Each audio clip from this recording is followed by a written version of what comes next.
video kali ini kita akan mengajak kalian menyelami dunia mistis dari cerita lato-lato Parakang. Bersiaplah untuk mendengarkan kisah menyeramkan yang telah diwariskan turun-temurun oleh masyarakat setempat. Jangan lupa tekan tombol subscribe dan lonceng notifikasi untuk tetap terhubung dengan video-video seru seputar dunia gaib yang akan kami bagikan. Selamat menonton. Kalian tahu permainan lato-lato kan? Jadi, lato-lato itu muncul pada akhir 1960 dan mulai populer pas awal 1970-an. Nah, ada sebuah cerita ternyata tuh ada hal mistis di balik permainan ini. Dan gak semua orang tahu. Jadi, ada anak kecil, namanya kita sebut saja Jaki. Jaki ini anak tunggal dan tinggal sama mama papanya di Makassar. Jaki itu masih kelas 4 SD. Jadi, umurnya sekitar 9 tahunan. Suatu hari, neneknya tuh datang ke rumahnya karena setiap Sabtu Minggu emang neneknya selalu main ke rumah Jaki. Buat kayak main sama cucunya itu, pas hari Sabtu ini Jaki pulang ke rumah jam 1 siang karena habis main dari rumah teman sekolahnya. Pas Jaki sampai rumah, ternyata neneknya udah di sana. Nah, terus udah itu Jaki salim ke neneknya. Terus waktu Jaki dipanggil neneknya untuk makan, tiba-tiba neneknya itu dengar kayak suara tok tok tok. Pas neneknya nyari sumber suara itu, ternyata dari kamarnya Jaki. Pas pintu kamarnya Jaki dibuka sama neneknya itu ngelihat Jaki lagi main lato-lato ini.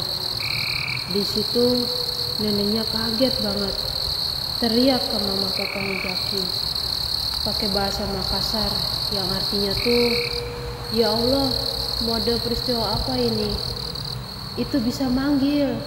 Nah, dengar neneknya histeris, papa mamanya langsung lari ke Jaki dan mereka juga melarang Jaki main lato-lato dulu. Namanya juga anak kelas 4 SD, lagi senang-senangnya banget main permainan baru. Apalagi semua teman-temannya main juga. Jadi, Jaki ngambek dan gak mau makan. Dia ngurung di kamar sambil tetap main lato-lato ini. Karena orang tua Jaki bingung, akhirnya mereka tuh nanya ke neneknya, kenapa sama lato-lato? Akhirnya neneknya cerita kejadian yang bikin dia ingat seumur hidup. Jadi, waktu itu sekitar tahun 1973, waktu itu nenek itu masih berumur 13 tahunan. Ada tetangga nenek suka banget main lato-lato. Tanpa kenal waktu, kayak dari pagi sampai malam, benar-benar main itu terus. Tapi, karena lagi hits pada masa itu, akhirnya nenek nyobain beli lato-lato. Dan dia akhirnya mulai main. Nenek di situ sempat ketagihan juga kayak teman-teman yang lain. Karena kan main itu lumayan susah. Apalagi bisa kayak mental-mental ke atas gitu. Nah, nenek sambil belajar biar pas main sama teman-temannya tuh dia udah jago. Beberapa hari nenek belajar, akhirnya nenek jago main itu. Dan ketika udah malam, karena nenek tidur sendiri, sebelum tidur nenek masih suka main. Pas nenek lagi main di kamarnya, nenek tuh kaget banget. Tiba-tiba dia dengar dari dapur ada suara bunyi lato-lato juga. Bunyinya tuh kayak deket banget. Akhirnya nenek jalan menuju dapur, dan pas nenek sampai di dapur gak ada apa-apa kosong. Tapi pas nenek lihat ke lantai dapur, nenek tuh nemuin lato-lato warna hitam tergeletak di lantai. Nah, terus tanpa mikir panjang, nenek tuh akhirnya langsung ngambil lato-lato itu dan coba mainin. Pas nenek mainin, di malam itu nenek tuh ngerasa kayak dia itu langsung jago banget mainnya. Dan nenek yakin ini semua karena lato-lato baru yang dia temuin ini. Akhirnya besok nenek main sama teman-temannya dan mamerin lato-lato dia.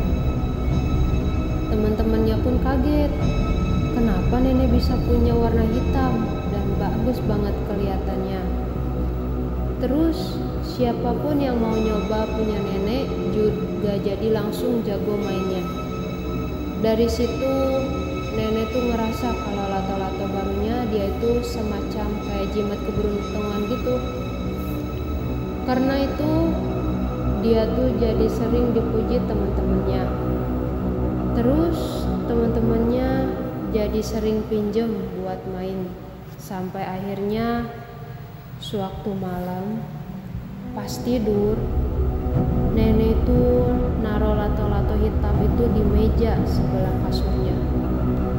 Terus nenek tidur ngebelakangin meja ini. Pas nenek setengah tidur, nenek tuh dengar kayak ada suara tok tok tok, lato-lato gitu bunyinya.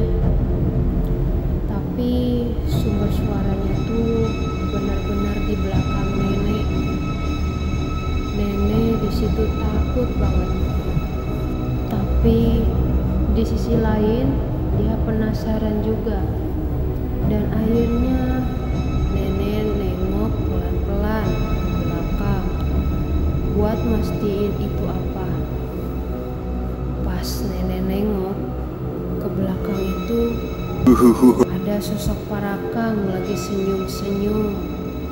Matanya merah tajam sambil ngeliatin nenek, sambil di tangannya dia itu kayak mau nyamperin nenek gitu. Di situ nenek langsung teriak keluar kamar, bangunin orang tuanya. Dan dari situ nenek kapok banget, gak mau main lato-lato lagi. Jadi katanya Parakang ini bisa berubah-ubah wujud, bisa jadi manusia, binatang, bahkan juga bisa jadi benda. Nah, keluarga nenek itu curiga kalau lato-lato yang ditemuin secara tiba-tiba sama nenek itu sebenarnya siluman Parakang. Dan katanya semua teman-temannya nenek yang pernah mainin itu langsung berhenti semua. Satu persatu teman-teman nenek yang main lato-lato itu hilang, benar-benar hilang, dan gak ditemuin di mana-mana. Nah, di situ nenek masih bersyukur kalau dia itu masih bisa kabur dari sosok itu. Makanya dia trauma banget waktu Jaki main lato-lato. Soalnya juga katanya si bunyi lato-lato pertanda adanya peristiwa atau kayak perang. Jadi kesimpulannya, menurut kepercayaan orang-orang dulu, bunyi lato-lato bisa mengundang makhluk halus. Tapi di balik cerita ini semua, entah ini mitos atau fakta, kembali lagi pada diri kita bagaimana kita menyikapinya. Jangan lupa like, komen, dan subscribe agar kalian tidak ketinggalan cerita mistis selanjutnya. See you.